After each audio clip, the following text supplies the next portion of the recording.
Good morning.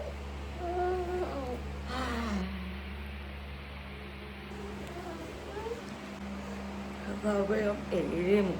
വീട്ടിൽ വന്നിട്ട് ഒരു ഡേ മൈ ലൈഫ് പറ്റുകയാണെങ്കിൽ എടുക്കാം എന്നുള്ള രീതിയിൽ ഞാൻ എണീക്കുകയാണ്. ഹസമോള് എണീറ്റ് ഞാൻ പോകുന്നതിൻ്റെ പഴക്കലാണ്.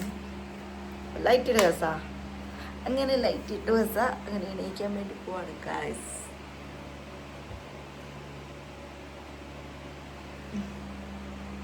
അങ്ങനെ ബ്രഷിൻ്റെ അറ്റത്ത് കുറച്ച് കോൾഗേറ്റും തൂത്തും മുറ്റത്തിറങ്ങി പല്ല് തേക്കുന്നത് ഒരു പ്രത്യേക ഒരു സുഖമാട്ടോ. പണ്ട് ഞാനിങ്ങനെ തന്നെയായിരുന്നു, മുറ്റത്തിറങ്ങി ഇങ്ങനെ പല്ല് തേക്കൽ എൻ്റെ ഒരു പ്രധാന പതിവായിരുന്നു മുന്നേ കേട്ടോ. അങ്ങനെ മുറ്റത്തൊക്കെ ഇറങ്ങി ചെറിയൊരു മഞ്ഞൊക്കെ ഉണ്ട്, നവംബർ ആയതുകൊണ്ടാണെന്ന് തോന്നുന്നു. നല്ലൊരു കാലാവസ്ഥ കേട്ടോ. അങ്ങനെ ഹസമോള് മുറ്റത്തൂടെ നടപ്പുണ്ട്, അയറമോൾ അപ്പുറത്തൂടെ നടപ്പുണ്ടേ. പണ്ടത്തെ പട്ടിക്കൂടായിരുന്നു. പപ്പയും അമ്മയും ഗ്രൂപ്പിൽ പോകുന്നു പ്രമാണിച്ച് പട്ടീനെ ഒഴിവാക്കി. അങ്ങനെ കൂടെ ഫ്രീ ആയി.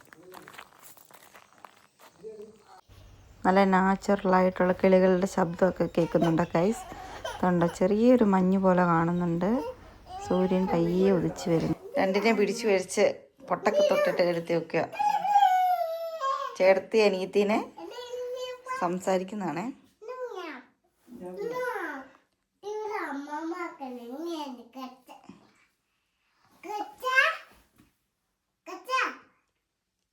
മിണ്ട് കസ ഐറേനോട് എന്തോന്ന് വിളിയട്ടെ.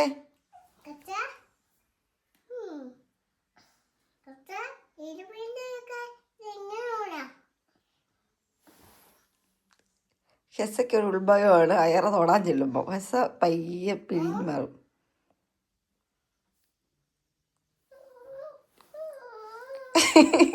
അയറമോനെ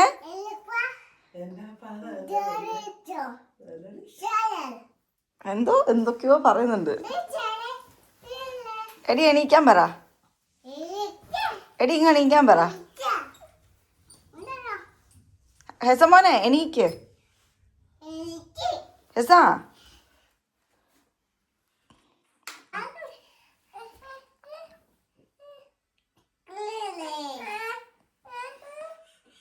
ഒരാൾക്ക് പരാതി, ഒരാള്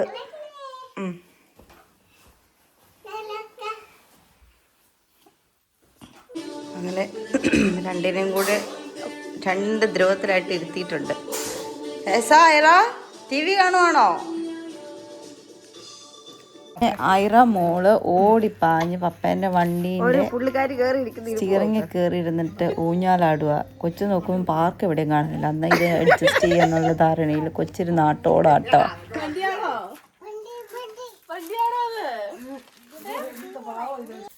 ഉണ്ണി എന്നോട് വിശേഷമൊക്കെ സുഖമായിട്ടിരിക്കുന്നു. ഇതാട്ടോ ഗൈസ് എൻ്റെ ഉണ്ണി, പപ്പേൻ്റെ അനിയൻ്റെ കൊച്ച. അല്ല കുഞ്ഞു തൊണ്ടോ. ഉണ്ണി ശരിക്കും നേഴ്സിംഗ് ലാസ്റ്റ് ഇയർ പഠിക്കുകയാണ്. ഉണ്ണി ഞങ്ങളെ കാണാൻ വേണ്ടി വന്നതാ.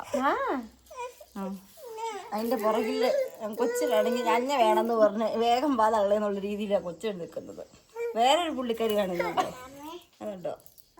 പുള്ളിയാണ് പുള്ളിയുടെ സ്വന്തം ആരെയും എടുപ്പിക്കാത്ത രീതിയിൽ. ഞഞ്ഞോ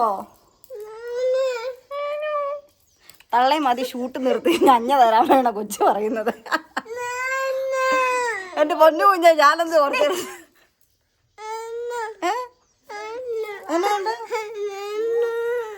ഞഞ്ഞോ വിശക്കുന്നുണ്ടോ? ഒന്നും തന്നില്ല കൊച്ചിന് ഇല്ലേ? കൊച്ച് വയലൻ്റ് ആകുന്നതിന് മുമ്പ് കൊച്ച് ഞഞ്ഞ് കൊടുത്തില്ലേ കൊച്ചെൻ്റെ ശരിയാക്കും. ഞാനിപ്പോൾ വീഡിയോസൊക്കെ എടുത്ത് ഇങ്ങനെ വെക്കും, എന്നിട്ട് സമയം കിട്ടുമ്പോൾ എടുത്ത് അപ്ലോഡ് ചെയ്യും. നല്ലതൊക്കെ എടുത്ത് ഇടണം കേട്ടോ. ഇത് അടക്കം ഇടും ഈ പറയുന്നല്ല, ഒറിജിനാലിറ്റി കിട്ടാൻ. അങ്ങനെ ഞാൻ വീഡിയോ എടുത്തോണ്ടിരുന്നപ്പോൾ ഉണ്ണീനോട് പറയുന്നുണ്ട് ഞാൻ ഒറിജിനലായിട്ടല്ല ഇടുമെന്നൊക്കെ. അങ്ങനെ വീഡിയോ എടുത്ത് നമ്മുടെ രണ്ട് കുരുക്കുകൾ അതിലൂടെ ഓടിപ്പാഞ്ഞ് നടപ്പുണ്ട് കേട്ടോ.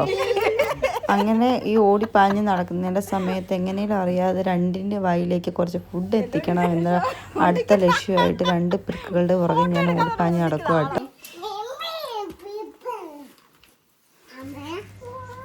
അങ്ങനെ രണ്ട് പരിപാടി എന്ന് വെച്ചാൽ ഒരാളുടെ ചെരുപ്പെടുത്താൻ മറ്റൊരാളുടെ അടുത്തിടുമ്പം ആൾക്ക് ഇഷ്ടപ്പെടത്തില്ല. അങ്ങനെ രണ്ടുപേരും അങ്ങനെ തന്നെ കേട്ടോ.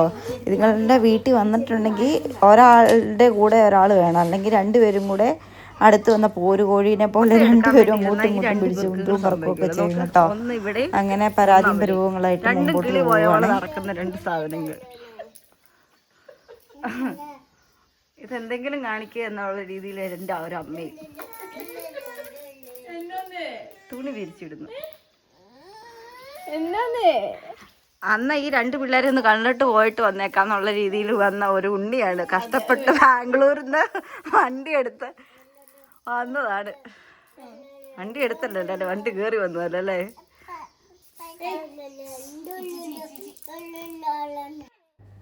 അങ്ങനെ നമ്മുടെ കുട്ടി കുറുമ്പീസ് മുറ്റത്തോടെ ഓടി കളിച്ച് നടക്കുമ്പം വേഗം ഞാൻ ഫുഡൊക്കെ എടുത്തു വന്നിട്ട് രണ്ടുപേർക്കും കൊടുക്കാൻ വേണ്ടി ശ്രമിക്കുവാണേ.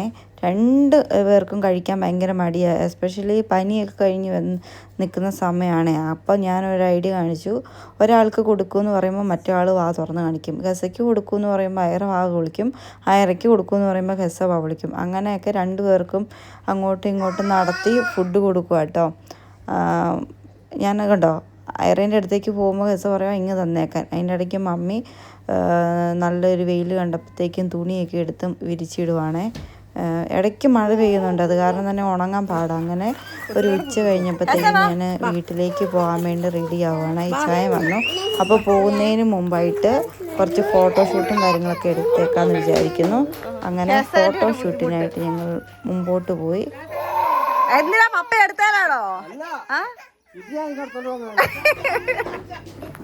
അങ്ങനെ പോകുന്നതിൻ്റെ ബഹളവും കാര്യങ്ങളൊക്കെ കേട്ടോ. നമ്മൾ പോകാൻ ഇറങ്ങിയപ്പോഴത്തേക്കും നമ്മുടെ അയറമോൾക്ക് ഭയങ്കര സങ്കടമായിട്ടോ. എസയായിട്ട് ഓടിക്കളിച്ച് നടന്നുകൊണ്ടിരിക്കുമല്ലായിരുന്നോ. അങ്ങനെ നമ്മളെല്ലാവരും കൂടെ കൂടി നിന്ന് രണ്ടുപേരും ഫോട്ടോയും കാര്യങ്ങളൊക്കെ എടുത്തതിന് ശേഷം നമ്മൾ തിരിച്ചു വരാൻ വേണ്ടി വീട്ടിലേക്ക് പോവുക കേട്ടോ. അതായത് ഇച്ചാൻ്റെ വീട്ടിൽ ചെന്നിട്ട് അവിടുന്ന് പിറ്റേ ദിവസമാണ് പോകുന്നത്. അങ്ങനെ നമ്മൾ കുറച്ച് ഫോട്ടോ അങ്ങനെ പോകുന്ന വഴിക്ക് പപ്പേൻ്റെ ചേട്ടനൊക്കെ ഉണ്ട്. അങ്ങനെ ഓൺസിച്ചതിനോട് യാത്രയൊക്കെ പറഞ്ഞ് പോകും കേട്ടോ. ഇത് നല്ല ശരിക്കും ഒരു കട്ടർ റോഡാട്ടോ. അപ്പം പോകുന്നതിൻ്റെ ഇതാണ് നമ്മുടെ വീട്ടിൽ നിന്ന് താഴോട്ട് പോകുമ്പം മെയിൻ റോഡാണ്. ഇതുണ്ടോ, നല്ലൊരു കുന്നായിരുന്നു. അങ്ങനെ താഴെ എത്തി സാധനങ്ങളൊക്കെ ജീപ്പിൽ നിന്ന് കാറിലേക്ക് എടുത്ത് വെച്ചതിന് ശേഷം ഞങ്ങൾ പപ്പയെല്ലാം എടുത്ത് വെച്ച് തരുവാണേ. അങ്ങനെ നമ്മൾ രണ്ടുപേരും കൂടെ ആദ്യം പള്ളിയിലേക്ക് പോകട്ടോ. ഇവിടെ ഒരു കപ്പേളയുണ്ട്. അങ്ങനെ ഇവിടെ കപ്പേളി വന്ന് പ്രാർത്ഥിച്ചതിന് ശേഷം പോകാൻ വേണ്ടി പോകട്ടോ. ഇവിടെ ശരിക്കും വീക്കിലി വൺസ് കുർബാന നടക്കുന്നുണ്ട്. എല്ലാ ബുധനാഴ്ചയും രാവിലെ കുർബാനയുണ്ട് കേട്ടോ. നമ്മുടെ പന്നിയാമലയിലുള്ള എല്ലാവരും വന്ന് വരുന്ന ഒരു സ്ഥലമാട്ടോ ഈ കുർബാനയ്ക്ക്.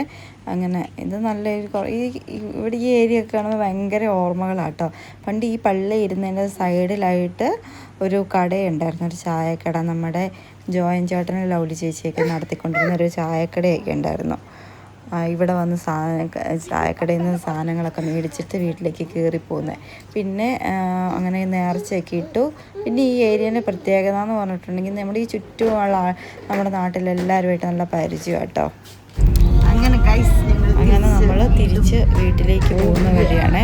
ഇത് നമ്മുടെ മന്നഞ്ചേരി എത്തി. മന്നഞ്ചേരി പാലം കേട്ടോ. ഇതിൻ്റെ കുറച്ച് താഴെ കേട്ടോ കൊട്ടിയൂർ ഉത്സവത്തിന് നടക്കുന്നത്.